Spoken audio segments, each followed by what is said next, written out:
You're listening to a Mamamia podcast.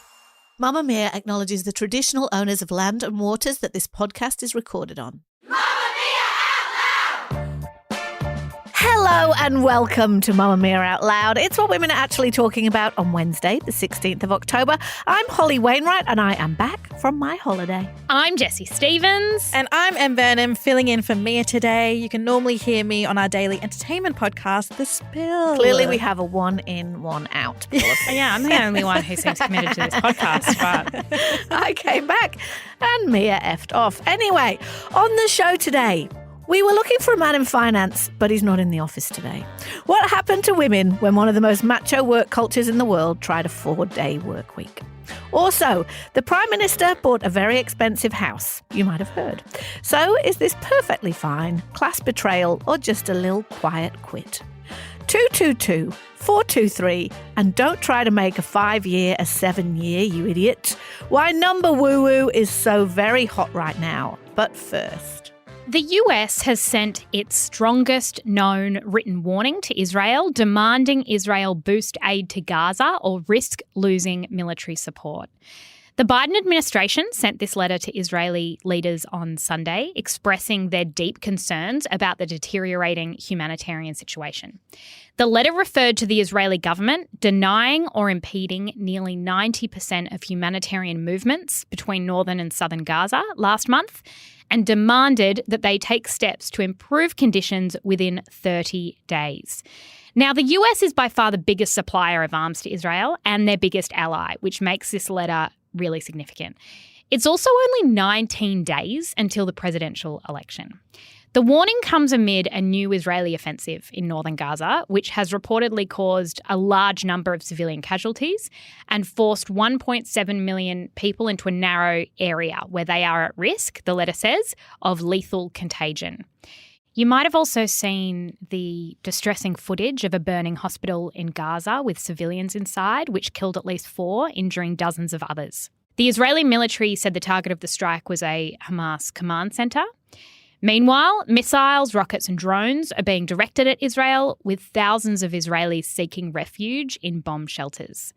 Last week marked 1 year since the October 7 attack carried out by Hamas, where 1,200 people were killed, 254 hostages were taken, and 97 hostages are yet to be recovered. Since the war began, more than 42,000 Palestinians have been killed, according to Gaza's Ministry of Health. Listen, it's completely normal to feel helpless and overwhelmed in the face of what is now an expanding and seemingly unending horror in the Middle East. So we just wanted to give you a few details of some of the aid organisations who are operating in the region who need support more than ever if you're able to give it. Doctors Without Borders are operating in both Gaza and Lebanon. Any donation to them pays for consultations, surgeries, treatments and vaccinations. World Central Kitchen is a remarkable organisation. They go all over the world wherever they're needed. So at the moment, as well as operating still in Gaza, Lebanon and Israel, they're actually also operating in the hurricane-hit areas of the United States and many other areas all over the world. They provide emergency food relief and they have served more than 70 million meals in Gaza since the conflict began. Plan International focus on girls and children. They do things like provide basics like blankets, cash assistance in areas of need. They're operating in Gaza and Lebanon. And of course, UNICEF, whose Children of Gaza appeal is entering its 12th month. They provide support for children that can include things like water purification tablets and school in a box, which is one box that contains enough education supplies to keep 40 students learning in the most difficult circumstances. We are putting the links to all of those organisations in today's show notes. And to stay across any developments across the Middle East, you can always tune into our daily news podcast, The Quickie. We will put a link in our show notes to that.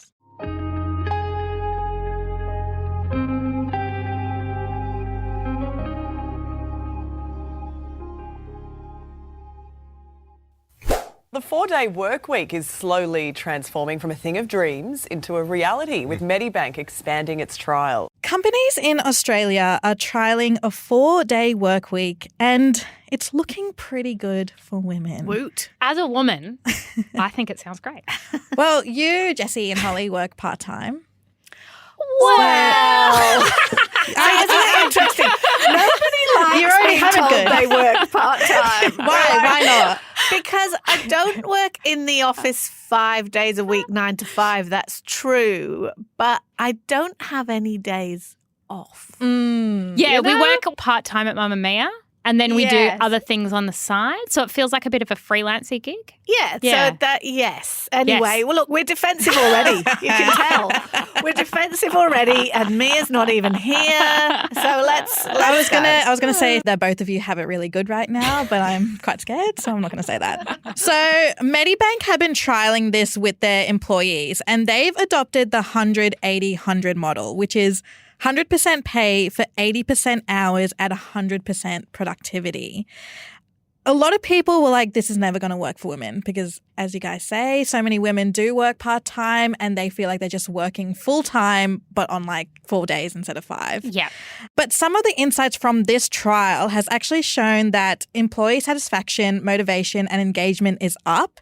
There's also been significant reductions in unhealthy eating, sleep disturbances and job-related stress. From other trials that aren't the Medibank trials, it was shown that men took more responsibility at home. So took on more of that at-home labour. Now, I don't live with a man. like in there 4 days a week. Yeah, if they were working 4 days a week. So it's not equal to women, but it's more than what I'm assuming they were doing nothing before. Yeah, right. That's good to see. So previous trials also indicated that there was a reduce in stress, burnout and absenteeism with a 44.3% decrease in sick leave. Now, because of these results, a company called Insignia Financial, which is a huge finance company in Australia, will now be trialling the 4-day work week as well, which is going to be the first in its sector to do so. Because finance is known as a very like macho, work till you drop, long hours, work hard, play hard, all that kind of culture. So it is significant that they're taking it up. Yeah. Are you on board with the 4-day work week, Jessie Stevens? I loved this story because recently there was another news story that came out. It was a report by the Productivity Commission. Did you guys see this? And it was about the childcare rebate and universal childcare and early childhood education and parents' kind of accessibility to that. And there was an interesting article written in the Sydney Morning Herald by a friend of mine, Charlotte Mortlock, and she wrote about how a lot of the incentives that are dangled in front of prospective parents involve spending less time with their kids. Now, the early childhood education conversation is one thing, and the Productivity Commission, that was their scope, so I totally understand that. But the other side of the conversation is exactly the 4-day work week, which is we've talked about how people are deciding to have less kids or no kids, the declining birth rate, which is economically problematic. And I think the reason a lot of people are having less kids or deciding not to have them is also because of the finite resource that is time. They go, I don't have time to raise them. A lot of people will have one child and then go, I don't have time to raise another one. I can barely raise one. We're talking a lot about the finite resource of money, which is cost of living crisis. I don't have another bedroom. I couldn't afford another set of nappies, whatever it is. But this is the other one that I think parents are yelling out about, going, the equation of having 2 full-time working parents and kids isn't working in a lot of places all over the world. The US Surgeon General came out a few weeks ago to say that it is a significant public health crisis, parental stress, and there aren't services and support for parents. I wonder if we shifted, say, universally to a 4-day work week, if people would have more kids. They definitely would. Yeah? Not that I'm as obsessed with you are as there being lots more children running around everywhere, but they definitely would because, and in a minute I will play Mia because if Mia was here, she'd be going, somebody needs to think of the bosses. And I promise you, Mia, wherever you're listening to this, that we will think of the bosses in a moment. But one of the things that is life-changing for families, if they can do it, is if you can both work a 4-day week but have a different day off, right? Then that considerably reduces your childcare costs. It considerably reduces your stress. It improves people's diet. It improves almost every indicator, right? And that is an ideal situation. Brent has never worked 5 full days in office since we had kids. He went part-time when we had Billy, I think. So he went 4 days. The thing is that what a lot of people get kind of a bit sniffy about is they're like, well, who can afford to work 4 days? But what a lot of people do now is they supplement their income with other things and they build it around those hours or whatever. But it's when they're talking about 4 days, they mean I have to be either in an office or in a workplace or in a hospital or in wherever I have to be and chained to my desk for my job for those 4 days. Often people will tack on other work around it. But also in the won't somebody think of the boss's situation, what this is talking about is in order to get your 4-day work week, I mean, the conditions are the output has to remain the same. Yeah. So that means the 4 days that you work are going to be exceptionally full-on days. But most women and men, in fact, who work part-time would tell you that is already their reality, right? So it's never going to work for every workplace. And I know that whenever we talk about flexible work, working from home, all those things, there will be a large portion of the audience and the population who get very pissed off because they're like, it's just not possible for everybody. But work has never been the same for everyone. People have always worked shift work in different places. You know, I know a lot of nurses, for example, who since having kids have rearranged their shifts to work 3 really full-on long days, but then have more days off. Like that has always happened in different professions. There's never been a blanket, everyone in the world works 9 to 5 in an office. Yes, but the thing about women going part-time is obviously there's a financial cost to that and there's also a career ladder cost because often you have to sort of stop at whatever level you're at. Whereas if the 4-day week were to become completely normalised, which a lot of part-time women are doing anyway, then that would kind of mean that it's more of an even playing field. What do you make of it? Unpopular opinion, Mia would call me a liar, but I'm actually not on board with the 4-day week. I think she should be on board because I can honestly say it's the model. I think it's the model of the 4-day week that they're working towards, the 100% pay, 80% hours, 100% of productivity. That bit, I would rather if that was, say, 60%. Yeah. But that's because of your life stage, right? Without wanting to be really presumptuous, it's like you want that bit of flex at work to like socialise, leave early sometimes, gather in the kitchen for a long lunch, whatever it might be. Not that you do that. I'm not suggesting anyone does that. You know I do that. You've seen me. But what I mean is what you will notice about people, and again, I'm generalising so much, but mothers who come back to work, they are so freaking efficient with their time. They are working every minute they're in the office. They're not fannying about having a chit chat. I mean, some are obviously, but like, because if you're trying to cram it all in and you know you've got to walk out the door at 4 o'clock or whatever you might have negotiated to get to an early childcare pickup or whatever, you are squeezing that time. I don't have kids, so I don't have the burden of childcare. I also don't have a man to take on the responsibility at home, so I still have that. But I can honestly say that right now in my 5-day week, I'm probably at about an 80% max productivity. And knowing if I went to a 4-day week, I'd have to up that to 100%. And I don't want to do that. Yeah. That's very fair because at different times in your life, different things are more important. So there have been times in my work life where I've negotiated less pay for more time off, for example, or, you know, like you negotiate around those things because it's what's important to you at that time. And there are different times in your life where time is the most important thing. Don't you reckon, though, that especially in the finance sector, although I can see it in a lot of different sectors, with all the talk of AI and how it's going to change our lives, if AI can't give us a day back, then what's the point? If I was speaking to a teacher recently who said that they had this AI system come in, which is to like the amount of paperwork you have to do as a teacher, and it streamlined it. What they did in this session was they used this technology and he said it would take 4 hours off my work week, right? What this technology could do. What I don't want to do is then have us fill it with other shit or like try and stretch out our workload or pile more onto us. If we can all get this AI stuff that some people seem very excited about to take 1 day of work off us, then isn't the point of technology so that we can have a bit of freedom and sit by the beach? And some space to have creative ideas for our bosses, Mia. Yeah. Rather than AI doing all the fun creative stuff. I know, we'll do I love that. that meme that goes around that says something like, I would like AI to clean my house and file my I don't want it doing the interesting creative stuff things. so while I stack my dishwasher. No. Amantha Imber, who is quoted in the Mamamia article about this, right? She is an amazing productivity innovation consultant who I interviewed her for a podcast, I want to say maybe 8 years ago. She is the first person, she was a boss running a company, who at that time had implemented flexible working locations. So at that time, her team, and it's a relatively small team, admittedly, it was maybe 15 people, they had to be in the office on X day and X day, and the rest of the days they could be wherever they wanted in the world. It didn't matter as long as they got their work done. At the time, that boggled my tiny mind so much. It was so out there. And now she actually has re-implemented people being in the office on certain days. They haven't gone full flexibility, but she says the way that she works it with her team, Monday to Thursday, everybody works hard, some remotely, some not, but very full-on hours. And then they get together on Thursday and decide. She says people look at their annual goals, they break them down into what they've got to do, and they work out whether they've achieved everything they wanted to achieve to take Friday off without feeling anxious or guilty about it.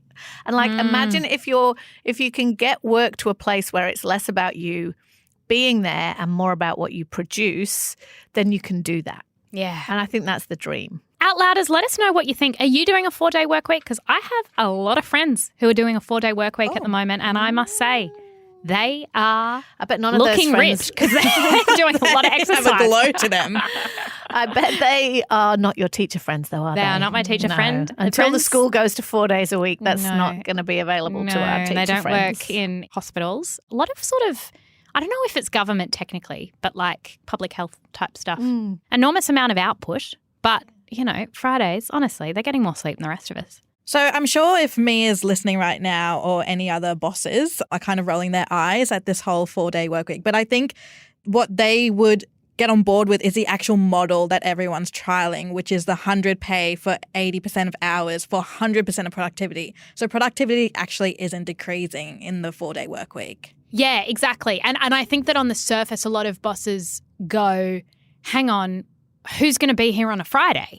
Especially if you work in retail or you work in somewhere that needs to be staffed all of those days. They're going, it just doesn't add up. You could kind of shift your staff around. You can put some, because I think if we were actually talking about this with Mia, because I guess we have about 10 riders. Someone needs to be riding all the time. We write 7 days a week. But instead of having a team of 10 in one go, you have a team of 5, which actually means that team of 5 has to work write harder. more. Don't give her any ideas. She's going to get on board.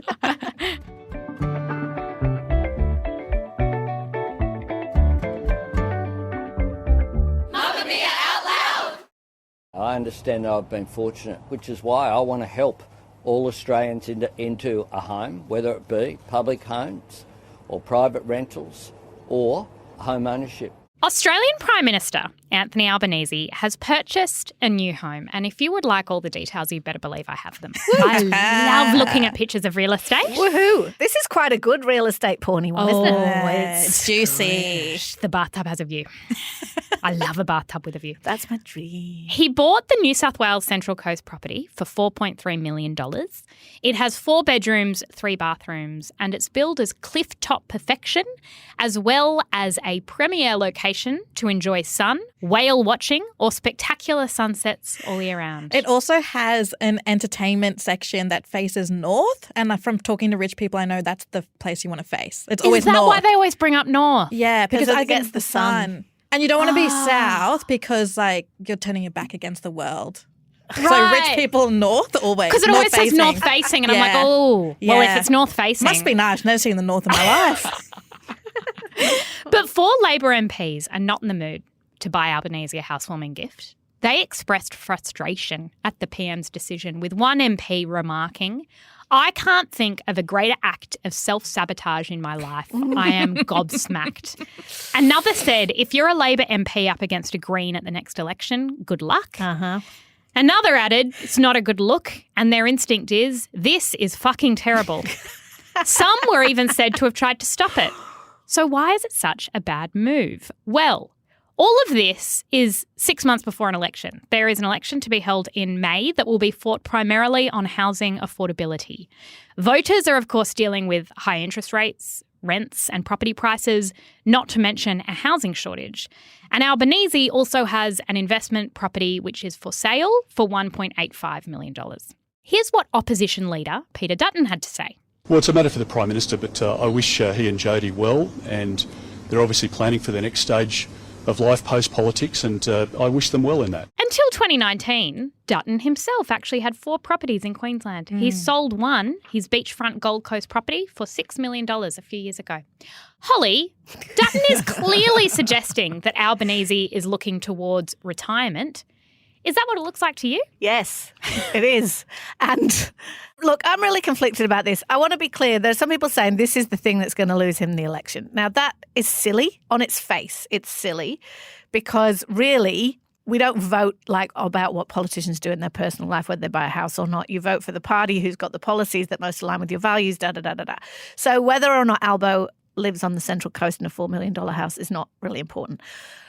But I entirely agree with the Labor MP who said this is an act of self-sabotage because I do not understand the timing. I do not understand it. I understand that Albanese is at a brink of a new era in his personal life. As he said when he was talking about why he's doing it now, he and Jodie are about to get married. His fiancée, Jodie Hayden, he said she's from the Central Coast. They want to have a base there, and all of that is great. But he's just handed a big stinking pile of poo to everyone who doesn't like him, because the Greens can use this against him because they can basically say, oh, wouldn't it be nice? Talk to the renters of Australia who are fighting rent hikes. Look at the entire generation who can't even dream of buying a home in a city because they're so unaffordable. Must be nice for you, Albo, you're out of touch. The Liberals, who it is laughable that they are making anything of this, because if you added up their property portfolios, there'd be significantly more. But they can go, while the nation struggles with the cost of living, nice for Albo to be looking to his future. And it does kind of seem like the kind of decision you'd make if you didn't care what everyone was going to say. And if you're going for re-election in 6 months, you care what everyone's going to say. We could predict, and we're not political advisors, that this was going to be a storm for him. The only thing I'm thinking is I was looking at the property prices of this particular house, and he got it for less than it was sold for last time. So in my mind, if I'm just looking at Anthony Albanese as an average person who wanted to buy a house, he's going, well, if I don't buy my dream house now, I'm going to lose the opportunity because someone else is going to get it. Now, politicians make really good money. The base rate for a politician would put their household in the top 10% of Australian households, and that's before accounting for the fact that they might be married and their spouse might also bring in some income. So this group of people are exceptional. And when you're talking about negative gearing or interest rates, which are impacting the wider Australian population more than it's impacting the people who are kind of in charge of making these policies, I do understand that. I agree with you, Holly, that I look at this and go, there are massive issues that we want to discuss as a nation, even globally.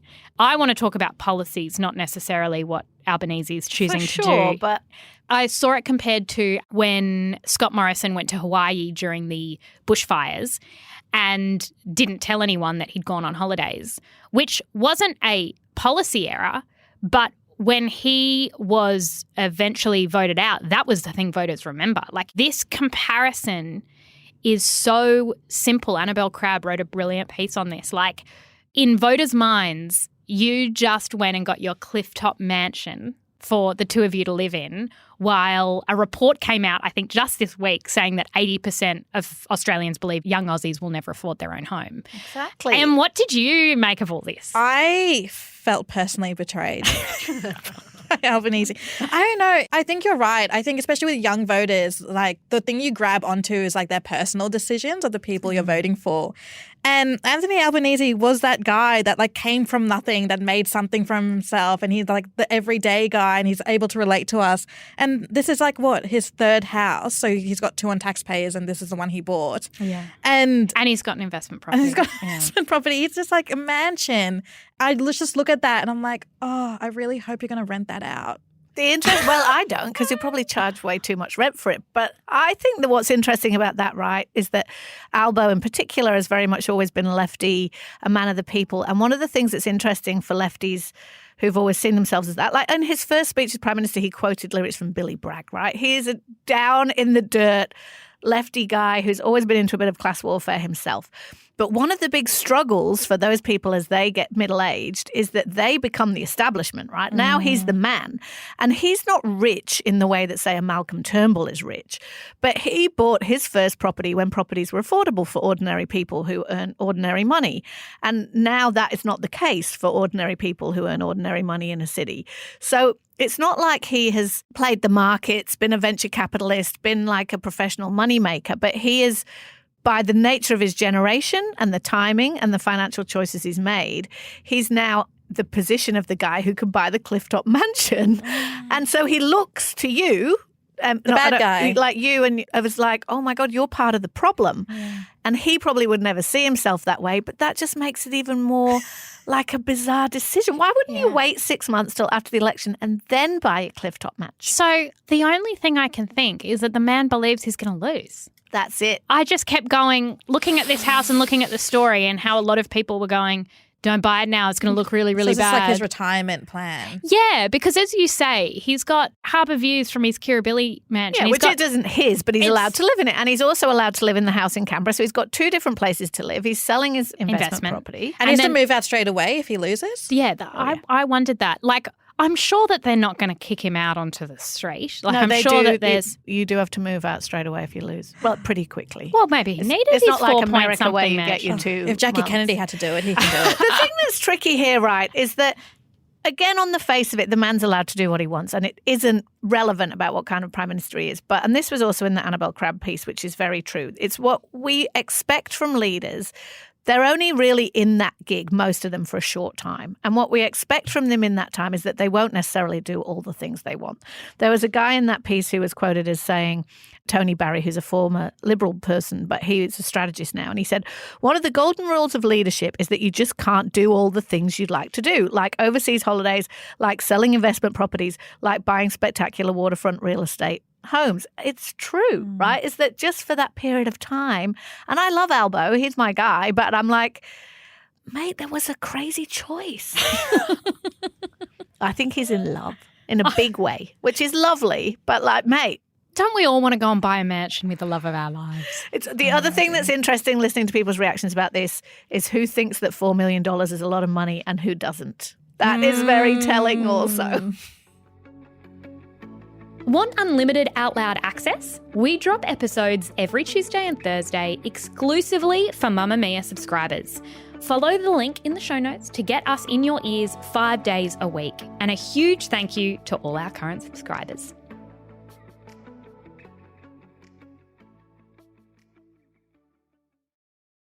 Astrology, tarot, and maths. You've heard us talk a lot about woo-woo lately on Mamamia Out Loud. We all downloaded some app that told us what the stars had in store for us today. Today, apparently, friends, I'm not allowed to meddle.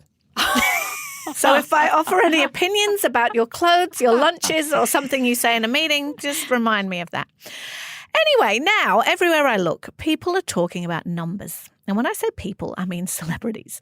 First of all, I was listening to an interview with Zoe Foster-Blake that Claire Stevens did for But Are You Happy? It was great. And in it, she revealed that her mum is a numerology devotee and that she was concerned that Zoe was trying to make a 9-year a 7 or something. Anyway, we'll get back to that later. And then I learned that for the cool people, having a necklace or a tattoo that displays your angel number, which might be something like 222, like Kylie Jenner's, or 143, which is both the name of Katy Perry's new album and her angel number, is extremely cool. This is what Katy Perry said about what makes your angel number and why hers is 143. 143, and it means I love you in a digital language. And that came to me actually at a time that was pretty tough, and I was looking for some guidance, and this number started appearing. And so I called it my angel number. Some people are attracted to 1111, some people like 222. Look, for me, it was a sign. It was a symbol. And it came to me at a really tough time when I was having a lot of anxiety. And it was just so comforting. And I would see it in so many different places. And then I looked it up and I was like, well, what does this number mean? I love you. Isn't that woo-woo and silly? I said to all my colleagues, who, for the purposes of this conversation, I will not refer to as esteemed. No. They said. Emily Vernem wants a necklace with her angel number on it. Our head of content, Eliza, is thinking about a bracelet. Here are a few other things that the Mamamia team said about their angel numbers. I do believe in angel numbers. I have for a while. Since I was younger with my friend, we always saw 555. It means abundance and that good things are coming. And so now I wear a 555 necklace around my neck. I don't really believe in them, but I'd like to. I'm open to it. I definitely believe in angel numbers. I feel like the universe is looking out for us in all different ways. I see 1, 2, 3, 4 almost every single day, whether that's the time or on a building. It's always kind of there, and it means that you're progressing and growing and that the universe is kind of guiding you on the right path. No, I don't believe in angel numbers. I've never even thought about it. The only time, it's not even a time or a number thing. It's when I look at my phone, for some reason, a lot of the time it's 1213, and that became a personal joke. But that's the only thing that I can think of in terms of having significance to numbers. Yes, I like to believe in them, and anytime I see a loved one's birthday, I like to think that that's a nice little, you're going well today. Or when I see 1111, I always make a wish. I definitely believe in angel numbers. I see 1111 pretty much every day, and it's just a reminder for me that the angels are around me, whether that's my guides or people that have passed over, and it just makes me feel very much connected to them. Surely, I thought, Jessie Stevens won't be into this silliness. Jessie Stevens, I said, do you have weird numbers that you think about all the time? And Jessie Stevens said, yes, I do. I said, of course. Of course. I said I've never said it out loud. I'm too ashamed. And then I think I might have said it out loud, which is that I was born on the 21st of the 12th. So obviously 2112. The house I grew up in was 21. The postcode was 21 something. That number to me has always been very significant. So I Googled it to be like, well, what does the number 21 mean? And it means abundance. I think it all means abundance, actually, which made me feel very, very special. But I also was thinking, I've got the same thing with a song. I've never said this out loud either because it's mortifying. But there's a song that, like, the first time I played, maybe I was like graduating year 12, right? And then, you know, the day I hand in my master's thesis, the day I finish writing my book, one of my first days with Luna, is a song that comes on the radio that is a very rare, weird song. Oh. And this is why I would never wear something around my neck or something, because I feel like these things are very private. Like, and it's almost... You were scared to tell us. I was really scared because I was like, oh, this is my own woo-woo. I'm not even sure what I think it means, but... what those responses said about feeling safe or feeling like there is some sense in the universe reminded me of this conversation I listened to recently with Dr. Emeline on the Imperfects, and it was all about uncertainty. And she said that we have grown increasingly intolerant of all uncertainty. So we walked into the office this morning and all of us were mad because our weather app said it was going to be cool, but it was quite hot. And that really pissed us off. So the weather app, and then you were probably on your maps if you were going somewhere. And then, you know, you've Googled what's wrong with you before you go and see the doctor. Our muscle for uncertainty is not being strengthened. And therefore, any time that uncertainty might pop up, we look for, and I think this happens in times of great uncertainty, like when people get a diagnosis or grief. Or the world's going to hell in a handbasket. Yes. Yeah. We go, oh, I actually have to hold really tightly onto things because then everything will be certain. And apparently that's not very good for us. Apparently what we should all be doing is practicing our uncertainty. So the example they had was like when you go to a restaurant, like maybe don't look at Google reviews before you go, because that's the other thing we do is it needs to be 4.9 stars because we can't possibly risk having a subpar meal. Whereas years ago, the uncertainty that we lived in was enormous. Like this has happened in a very, very short amount of time. And what's your relationship with your angel numbers? And what is your angel number? So mine's a bit complicated, my journey with angel numbers. Please tell us, we're here for it. Firstly, I'm numerically dyslexic, so this was a very hard thing. It took me a really long time to figure this out. Very hard for me to take on. I originally thought when angel numbers started becoming a thing, because I think it was definitely my generation where I just started hearing it maybe like 4 or 5 years ago, I was like, this is so silly. I think it's just like the astrology girlies gotten bored of astrology. We all know our star signs and we all knew our like rising moon phases. So the angel numbers felt like the next thing to progress to, which is where I feel like we are at now. So the number that I see consistently when I was a child was 12. And like weirdly it's similar to 21 and also 1 and 2. But weirdly for you, like every time I would look at the clock, it'd always be 12:21. Yep. And then I was like, oh, this could be my angel number, but I actually don't like the look of it. It looks a bit ugly. So then I told myself my angel number was 222 because I like the look of that. And since telling myself that, I've been looking for 222s. Does it come up much? It comes up quite a lot because I'm waiting for it. So sometimes when it's like the clock, it's like 220. I like wait. So it's like 221. If you did get this on a necklace or whatever, Em. I did. Wow, you did? Yeah, I got 222 on a necklace. Is the purpose of that to make you feel like when you see the 222 or you touch your necklace or something that you feel like cared for? The overlooked purpose by the is universe? for when you wear your necklace, people go, what does that mean? And then you go, oh, this is my angel number.